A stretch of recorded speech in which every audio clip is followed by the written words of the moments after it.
Assalamualaikum warahmatullahi wabarakatuh. Sahabat, berjumpa lagi di channelnya Prof. Topo. Semoga sahabat semua dalam keadaan sehat dan dilindungi oleh Allah Subhanahu wa taala. Kali ini kita di channelnya Prof. Topo membahas terkait putusan Mahkamah Konstitusi nomor 150 garing PUU strip 22 tahun 2024 yang dimana di sini sudah ada di antara kita pemohon-pemohonnya. Saya akan perkenalkan lebih dulu. Ada Mas Jarod atau Bang Jarod biasanya kita panggil. Ada Mas Mario, biasa kita panggil Bang Mario. Silakan Bang Jarod diperkenalkan dulu. Bang Jarod dari mana? Ya. Nanti setelah itu baru Bang Mario. Silakan Bang Jarod. Baik, bismillahirrahmanirrahim. Assalamualaikum warahmatullahi wabarakatuh. Selamat pagi, siang, sore, dan malam ya karena di podcast gitu ya. Mungkin saudara-saudara semua mendengarnya di waktu yang berbeda. Baik, saya Jarod Dimas Ahmad Andaru, biasa dipanggil Bang Jarod gitu ya. Sehari-hari saya mengajar, juga meneliti dan melakukan pengabdian masyarakat di Fakultas Hukum UI. Dan alhamdulillahnya saya juga sudah berstatus saat ini sebagai CPNS gitu ya.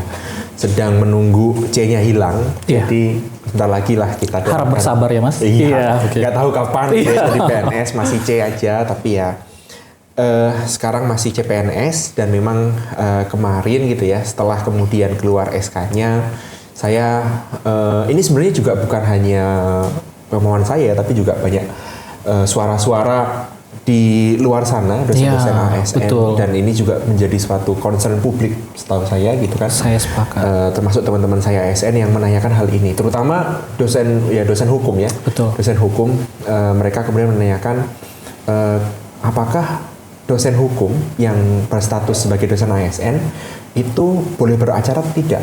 Ya. Gitu.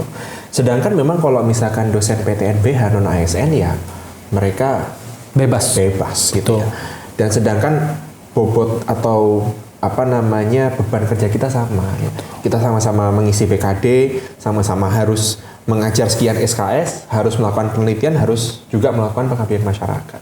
Iya, gitu. Oke. Di sebelah kiri saya ada Bang Mario, boleh perkenalkan? Ya, selamat pagi, siang, sore, malam.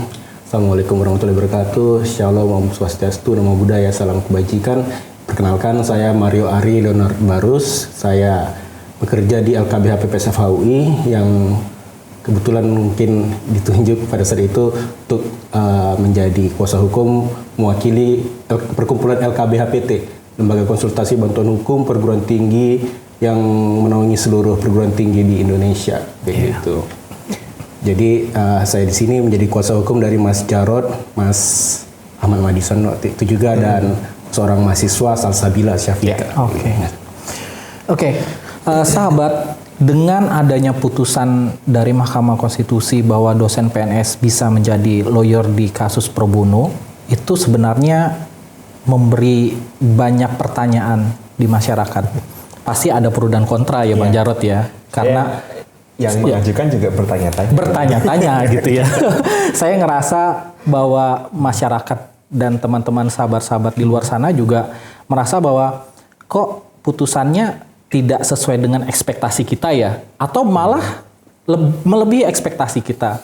Untuk Bang Jarod dulu, saya mau tanya latar belakang kenapa sih dimohonkan hal tersebut? Baik, mungkin ada dua alasan ya, mungkin agar singkat aja saya singkat menjadi dua alasan, tapi sebenarnya ini ibarat kita membuka kaleng berisi cacing lah. Banyak kali sebenarnya alasan-alasan yang kenapa harus kemudian dosen ASN ini diperbolehkan juga atau harusnya boleh beracara gitu. Selain kemudian tadi masalah adanya perbedaan antara dosen ASN dan non ASN gitu ya. Padahal kewajibannya di balik itu sama gitu. Tapi dua alasan yang penting adalah pertama adalah begini. kita tahu bersama bahwasannya untuk meningkatkan kualitas pengajaran nih di Fakultas Hukum, kita tidak lagi boleh untuk melakukan pengajaran hanya lecturing saja. Iya. Artinya kita nggak bisa mendoktrin pakai buku, itu nggak, no longer. Walaupun boleh tetap sebagai dasar-dasar, tapi kita sudah beralih kepada metode namanya case-based learning atau problem-based learning, di mana kita menggunakan Socratic questioning gitu ya, lalu kemudian mengasah daya analisis dan kekritisan mahasiswa.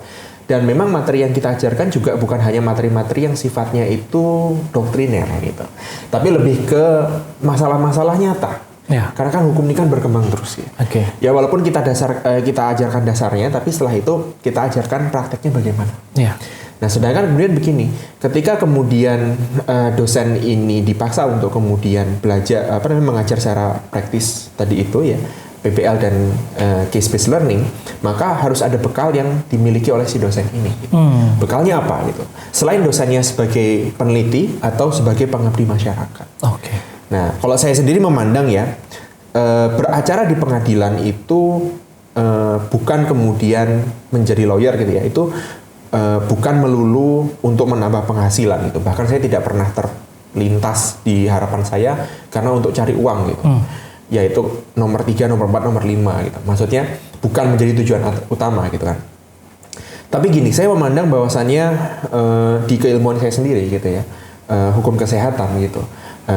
Ya bahwasannya ketika terjadi ada kasus di masyarakat, yang itu kemudian kita memiliki kapasitas untuk menyelesaikannya, itu ketika kita melakukan namanya pendampingan gitu, atau kemudian kita bahkan menangani kasusnya secara langsung, itu otomatis kita sedang melakukan yang namanya penelitian gitu.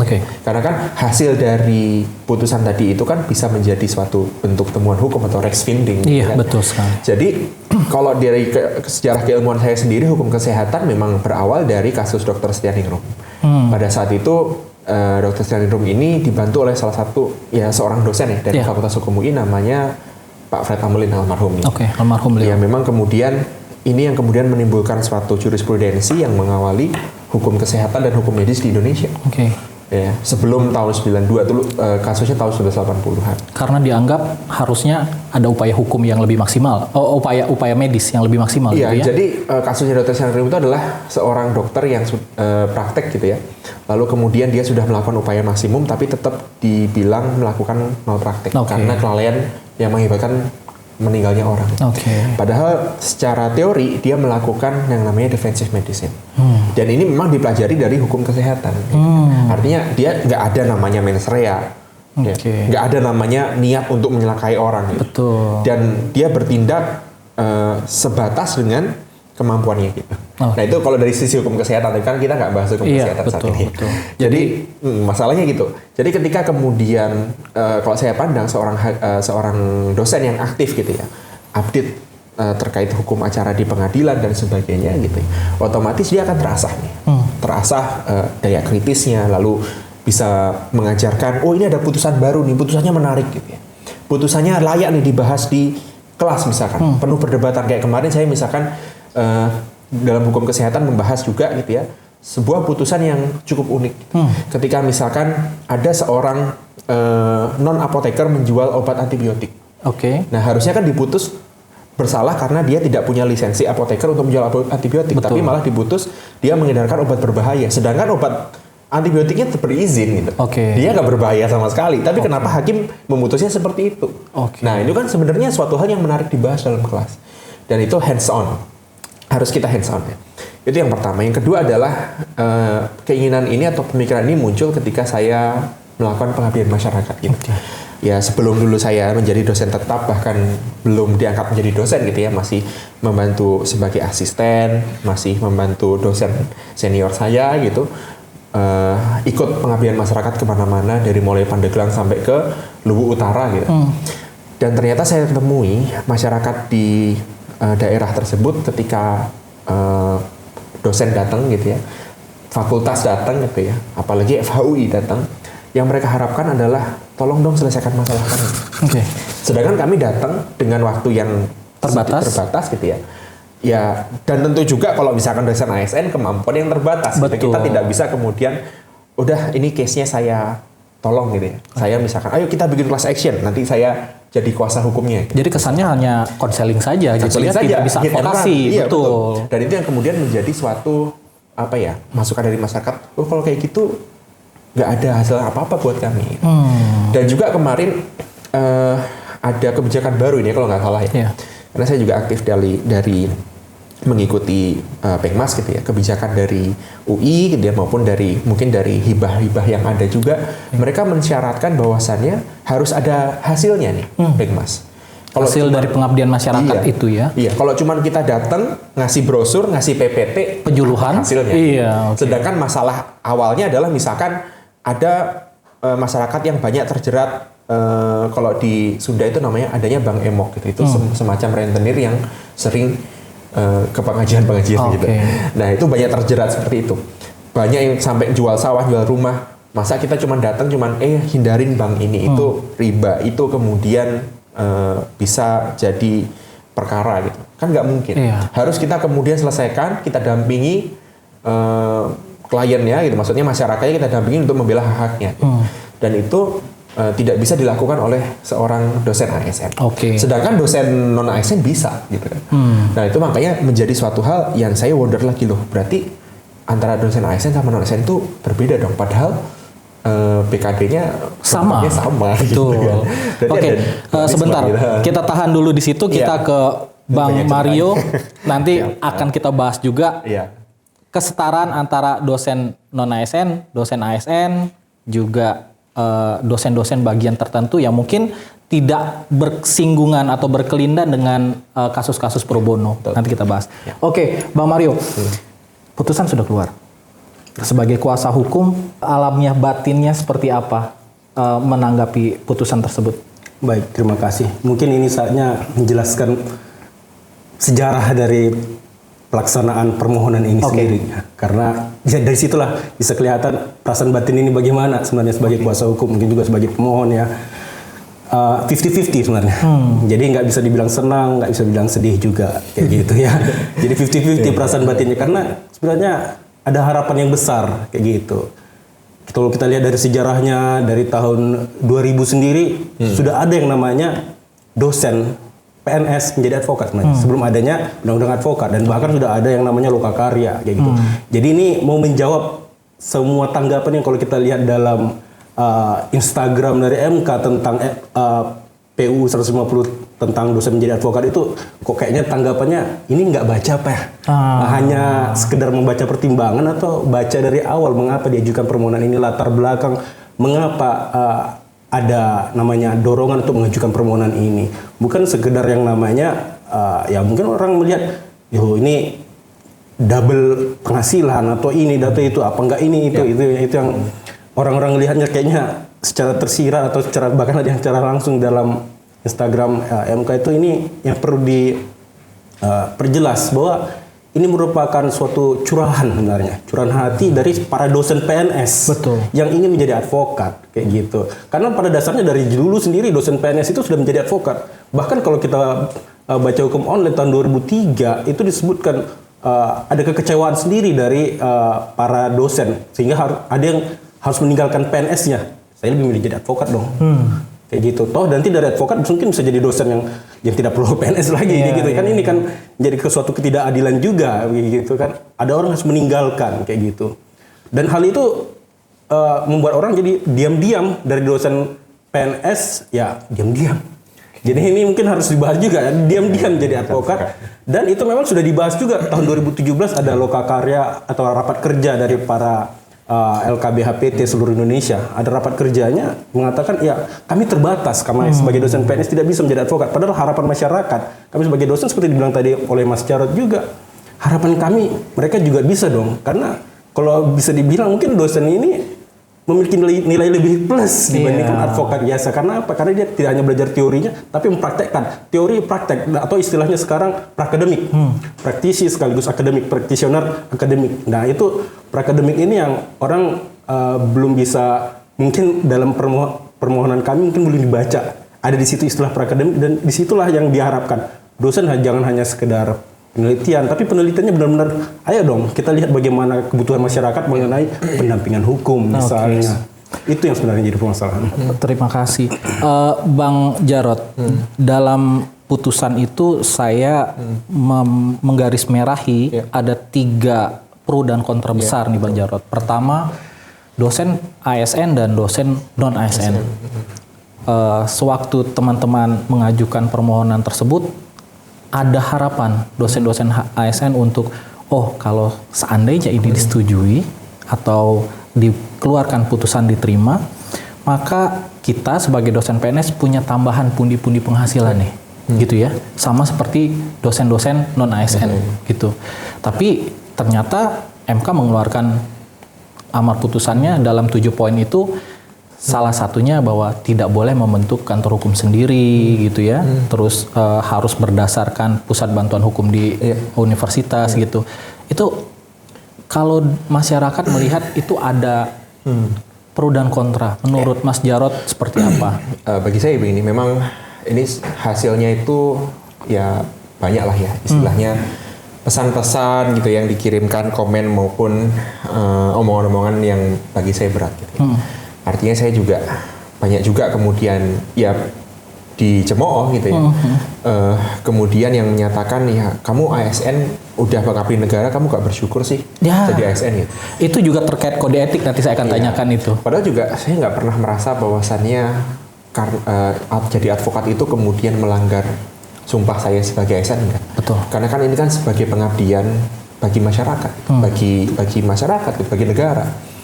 Dan juga nggak pernah terlintas juga di pikiran saya seperti yang sudah utarakan tadi ya, untuk kemudian ya sudah, karena saya dari FHUI mau menjual nama FHUI, lalu ya sudah saya jadi advokat aja, mahasiswa saya tinggalin karena atau pingin dapat uang lebih banyak, enggak sama sekali. Sama sekali. Ya mungkin penghasilan itu ada dan keniscayaan, tapi kan nomor berapa gitu ya. Utamanya adalah kita pengabdian kepada masyarakat, meningkatkan kualitas belajar mengajar kita, sharing kepada mahasiswa kita.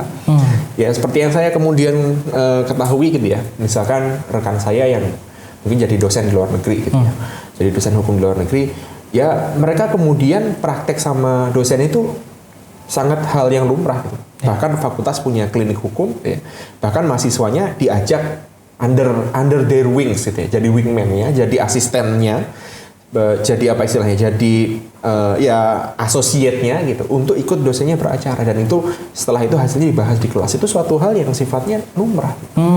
Dan saya sendiri nggak pernah berpikir sama sekali untuk kemudian ya tadi menambah penghasilan atau untuk kemudian membangkang dari ASN, tidak sama sekali. Tidak sama sekali. Bahkan ya melakukan JR ini bagian dari kemudian kepedulian saya terhadap negara. Karena saya mendengar sendiri tuh Mas. Saya mendengar sendiri ketika saya Pekmas gitu ya, permintaan dari masyarakat itu seperti apa? Betul.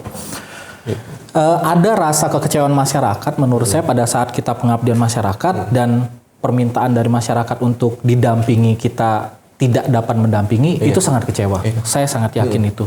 Tapi ada masalah Bang Jarod. Nanti akan saya tanyakan lagi ke Bang Jarod terkait BKD, beban kerja dosen. Itu akan berbenturan juga toh gitu. Pengabdian masyarakat yang selama ini berjalan dengan pengabdian masyarakat karena kita advokasi, itu akan jadi masalah di BKD kita, gitu ya. Sebentar saya akan ke Bang Mario. Bang Mario, kita tahu nih putusan sudah terjadi, gitu ya. Ada pro, ada kontra, gitu ya. Karena kita sebagai dosen PNS merasa ada yang tidak adil nih sepertinya. Kalau gitu kita seperti tadi Bang Jarod bilang, ada dosen yang memang murni PNS mengabdi kepada negara, ada dosen yang mungkin butuh tambahan penghasilan karena kebutuhan misalnya. Apakah ada peluang ke depannya untuk upaya hukum lainnya? Upaya hukum selanjutnya? Iya. Baik ya, kalau untuk upaya hukum selanjutnya mungkin bisa saja terjadi, karena kayak seperti misalnya undang-undang advokat sendiri sudah 30 kali mengalami JR ya. Iya betul. Sudah 30 kali mengalami JR, yang paling banyak di JR kan itu termasuk salah satunya syarat. Iya betul. Termasuk salah satunya ada syarat, mulai dari usia, mulai dari tidak parpol, mulai dari berangkap, dan sekarang ada tentang dosen sendiri ya. Jadi mungkin untuk melakukan JR selanjutnya kita lihat lagi, karena takutnya nebis in idem. Betul. Kan nebis in idem itu yang kita waspadai supaya tidak terulang, nebis in idem supaya tidak terulang, supaya tidak ditolak karena sudah pernah diajukan. Kalau misalnya gitu. Nah ini mungkin membutuhkan yang namanya dalil baru. Ya, karena ada yang terjadi yang pembaharuan dalil. Nah, sebenarnya kalau kita lihat putusannya sendiri itu kayak pembaharuan dalil ketika dia mengesahkan tentang adanya bantuan hukum sebelumnya Undang-Undang MK sendiri. Nah, ini kalau kita lihat lagi, kalau dalam putusannya sendiri itu hanya merujuk sepertinya, merujuk memperluas lagi pengertian dalam putusan MK sebelumnya mengenai bantuan hukum, gitu. Jadi ya ada mungkin aja ada kemungkinan itu ke depannya untuk melakukan jihad, tapi tergantung dari dalilnya dan tergantung dari kebutuhan masyarakat nanti ya. Karena kan sekali lagi kita bilang yang namanya uji materi terhadap Undang-Undang MK ini kan harus harus hati-hati juga kayak gitu, harus hati-hati, harus benar-benar sampai ke yang namanya pelanggaran konstitusinya apa dari undang-undang tersebut yang mengakibatkan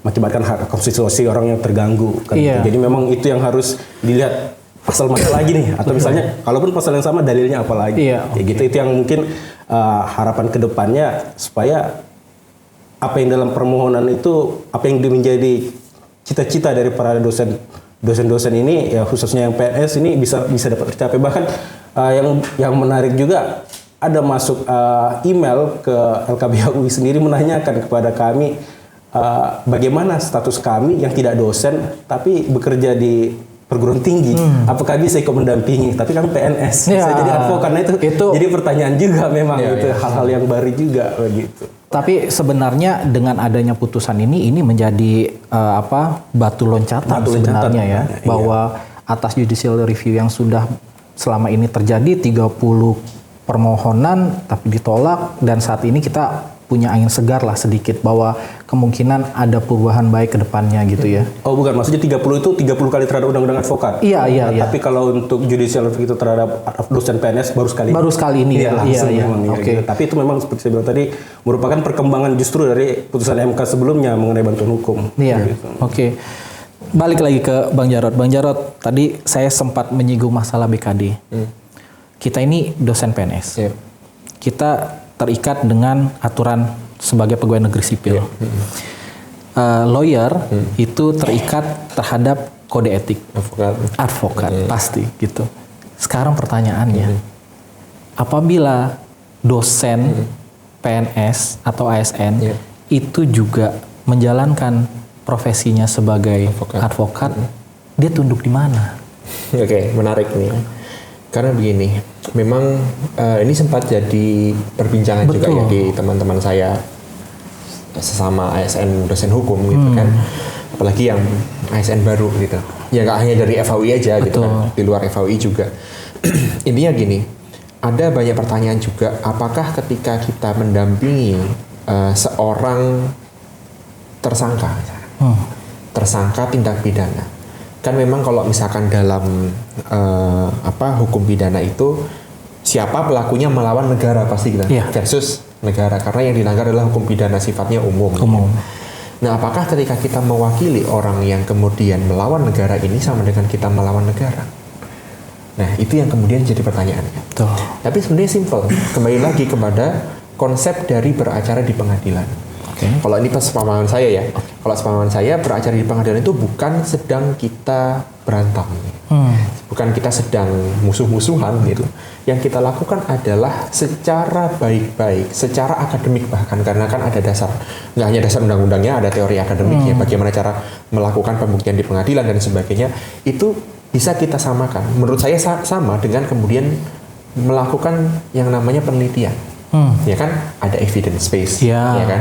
Ada pembuktiannya, mencari fakta-fakta, ada penyimpulan dan sebagainya. Ini kan sama aja ketika kita melakukan penelitian di lapangan, nggak ada bedanya. Hanya ini penelitian di ruangan di meja hijau gitu. Apakah benar-benar dia bersalah atau tidak, terbukti tidak, kemudian unsur-unsur pidananya kan seperti itu. Kita nggak ada sama sekali niat kemudian ketika melakukan pembelaan terhadap tersangka tindak pidana kita melawan negara, kan enggak. Yang kita lakukan adalah benar nggak ini haknya terpenuhi secara undang-undang loh haknya. Dan undang-undang ini kan sebenarnya dibentuk oleh negara juga, oleh masyarakat juga gitu. Itu pertama. Yang kedua gitu, kalau misalkan kita sedang beracara mewakili masyarakat, misalkan ya, kalau ini dari bayangan sendiri saya yang kemudian pernah pengmas, lalu masyarakatnya bermasalah dengan penguasa setempat misalnya. Dalam hal ini mungkin ya pembangunan shelter tsunami gitu ya. Katakan saya nggak ngomong daerahnya di mana karena ini kan umum ya. Ya, jadi kalau seperti itu kita dampingi, apakah kemudian kita melawan penguasa setempat? Kalau itu yang kemudian dipermasalahkan, saya karena ASN nggak boleh melawan pejabat gitu. Sebenarnya saya ini ASN itu tunduk pada pemerintah atau pada negara. Gitu. Ya seperti itu. Oke. Jadi artinya kemudian apakah kemudian kita melanggar kode etik ASN dengan cara kemudian tadi pertama mendampingi tersangka pidana, yang kedua adalah melawan gugatan gitu ya. Entah ya bukan hanya pidana, mungkin perdata gitu ya, atau petun gitu ya, melawan pejabat kan enggak. Kita juga sedang tidak memusuhi mereka, tapi kita sedang membuktikan mana yang benar, mana yang salah secara baik-baik. Oke. Nah, itu kan bentuk penelitian. Gitu. Kita kembali ke Bang Mario. Bang Mario, dari ulasan yang diberikan oleh Bang Jarod, saya merasa semakin banyak beban kerja dosen atas putusan tersebut. Iya, gitu ya. Sementara kita pro bono nih, gitu ya. Kita melayani masyarakat, benar-benar pro bono. Teknisnya nih belum tahu nih seperti apa. Apakah ada langkah selanjutnya untuk memperjelas teknisnya seperti apa? Karena pada saat pengabdian masyarakat turun ke masyarakat, mendampingi masyarakat, operasional, oke kita tidak berbicara honor, tapi operasional jelas gitu ya. Dan itu tidak diatur dalam putusan. Dan tidak ada juga turunannya gitu. Kira-kira upaya yang akan dilakukan oleh tim seperti apa? Ya, baik. Memang itu juga sudah menjadi pembicaraan juga bagaimana tindak lanjutnya. Karena kan kalau kita bilang putusan MK ini membuat double persyaratan untuk dosen PNS. Satu, persyaratan sebagai advokat, ya harus PKPA, harus UPA, harus magang 2 tahun, harus 25 tahun dan sebagainya. Baru ditambah lagi 7 lagi syarat tadi. Betul. Jadi kalau total ya banyak banget memang ya, bebannya banyak untuk melakukan pengabdian sebagai advokat begitu kan. Ya, memang ini menjadi beban juga sebenarnya, bukan hanya bagi dosen PNS tapi juga jadi beban sebenarnya untuk organisasi advokat sendiri. Oke. Karena kenapa juga sebenarnya kita bisa bilang begitu? Ya, organisasi advokat kan harus melihat dulu. Karena sebenarnya kalau kita lihat kalau syarat-syarat advokat sendiri harus ada surat pernyataannya lagi. Betul. Nah, itu lagi persyaratannya dan sebagainya, bagaimana membuktikan, apakah harus ada lampirannya lagi kayak gitu. Nah, ini yang mungkin menjadi sementara tidak boleh bergabung di itu juga hal yang paling lucu juga sebenarnya. Iya. Bagaimana mungkin seseorang tidak menjadi advokat tanpa bergabung dalam perkumpulan organisasinya yang tertentu begitu. Jadi kan ini sepertinya tidak dilihat secara whole, secara menyeluruh bagaimana fondasi dari undang-undang advokat ini sendiri dengan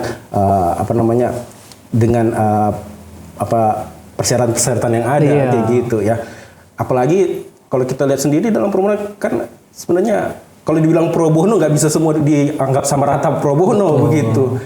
Seperti contoh kepailitan. Betul. Kalau kepailitan masa pro bono? Iya. Yang datang perusahaan-perusahaan misalnya kan. Kalau pro bono agak aneh juga kayak gitu ya. Dan ini juga bukan persoalan nilai tambah atau honor tambahan. Bagaimana seorang dosen yang mau mengajar hukum kepailitan, dari dosen PNS mengajar hukum kepailitan bisa harus pro bono, padahal ini perkara kepailitan yang di situ ada pembagian ini, pembagian itu, ada bagaimana penjualan itu yang perlu nanti mungkin diperjelas, mungkin peraturan pemerintah atau bagaimana peraturan pelaksana atau menindaklanjuti, atau mungkin bahkan ya kalau kita lihat sendiri dalam proses sekarang ini ada yang sedang dalam DIM ya, daftar inventarisasi masalah rancangan undang-undang advokat juga sedang menjadi pembahasan juga di 2025. Nah, itu yang mungkin kita lihat bagaimana nanti pembahasan, jangan sampai ketika sudah ada putusan MK sini, ketika ada mau membuat undang-undang advokat yang baru, hal ini dilupakan lagi. Soalnya seperti yang saya ceritakan tadi, tahun 2000 udah dibilang bahwa ini dosen PNS harus bisa menjadi advokat. 2003 bahkan dibicarakan juga dalam rumusan, ada risalah rapat Panja RUU advokat waktu itu tahun 2003 mengatakan ya selama dia menjadi kalau misalnya dia sebagai dosen misalnya jadi advokat, ada saat kata-kata itu terungkap di situ, tapi tiba-tiba hilang aja, ya menjadi kekecewaan. Jangan sampai nanti kalaupun ada peraturan pelaksanaannya atau undang-undang advokat yang baru ini dilupakan lagi. Nah ini yang harusnya diperhatikan juga mungkin oleh pemerintah dan mungkin pemangku kepentingan dalam pembentukan undang-undang advokat yang baru juga nanti serupannya. Dan mungkin ya kita lihat apa upaya kita ke depan seperti yang saya bilang tadi ya. Kalau memang judicial review lagi ya kita lihat lagi dalilnya kan apakah bisa, karena ya sekali lagi ini berkaitan dengan ini bukan soal uang dan sebagainya, ini lebih kepada bagaimana hukum kita berkembang. Itu harusnya yang kita lihat visinya ke depan, bagaimana hukum berkembang dengan menghasilkan dosen-dosen yang berkualitas dari mereka yang bisa berpraktek sekaligus berteorisasi. Jadi mengembangkan teori praktek semakin murni, itu yang sebenarnya yang diharapkan dari uji materi ini. Walaupun ada yang kita lihat dissenting opinion begitu ya, dissenting opinion itu yang mengatakan di luar negeri tidak ada, tapi di tempat-tempat tertentu juga ada sebenarnya di luar negeri yang membolehkan dosen PNS juga bisa seperti itu, dan itu udah ada kesaksian-kesaksian itu bisa. Tapi ya memang itu tergantung kebijakan negara.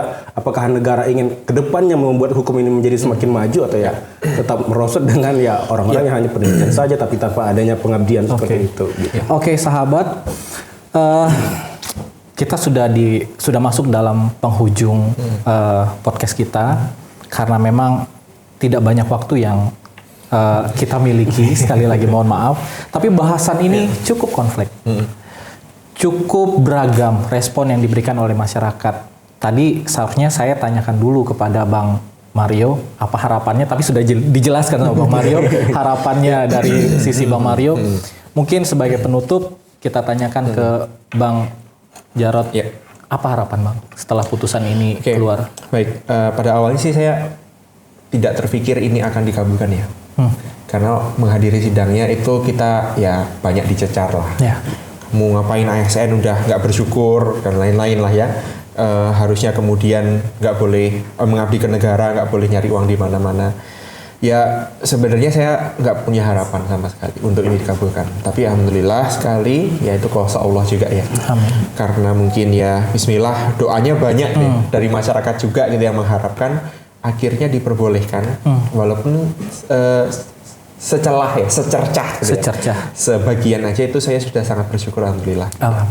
Dan walaupun kemudian banyak yang kemudian sudah ya kontradiksi gitu ya, banyak yang kemudian mencecar saya dan sebagainya karena ini tidak sesuai dengan nilai ASN dan sebagainya. Saya sendiri kemarin baru selesai latsar gitu ya. Apakah ini yang saya lakukan tidak sesuai dengan nilai ASN? Menurut saya enggak gitu. Karena salah satu nilai ASN yaitu adaptif. Saya melakukan adaptasi. Kayak tadi Bang Mario, pengajaran seperti apa yang dikatakan Bang Mario, pengajaran dengan praktek gitu ya. Dan juga apakah ini saya mengganggu harmonisasi? Enggak gitu. Bahkan kemudian saya mencoba untuk mengharmonisasi gitu ya. Peran dosen gitu kan. Namanya dosen tadi non ASN sama ASN, PKD-nya sama, harusnya kita harmonis. Apalagi kalau misalkan atasan kita non ASN terus nyuruh kita. Kamu bisa nggak bantuin Pengmas ini misalkan? Bisa nggak kamu jadi mencahin kasus ini? Waduh, mohon maaf saya nggak bisa beracara misalkan. Ya kan susah juga gitu. Dan itu menjadi satu pertanyaan dan itu mengganggu tidur saya gitu kan. Jujur aja karena saya pikirkan panjang apakah saya melanggar, tapi ternyata tidak. Menurut saya ya. Tapi ya itu yang sejauh saya renungkan dan saya pelajari. Dan memang karena ini dalam koridor memperjuangkan kepentingan pendidikan hukum di Indonesia di era yang akan datang dan juga permintaan masyarakat gitu kan. Ya saya kira ya insya Allah lah ini jalan yang saya tempuh. Amin. Terima kasih Bang Mario. Terima kasih Bang Jarod atas kehadirannya di podcastnya Prof Topo. Semoga ke depan kita punya langkah lebih baik lagi, harapan lebih baik lagi, dan jangan berhenti di sini saja Bang Mario. Bang Jarod, masih banyak harapan-harapan masyarakat di luar sana, khususnya dosen ASN yang mungkin akan meletakkan lebih berat lagi harapannya ke Mas Jarod dan Bang Mario. Baik, sahabat, akhirnya kita berada di penghujung podcast. Terima kasih sudah membersamai. Saya Riki Tamrin. Assalamualaikum warahmatullahi wabarakatuh.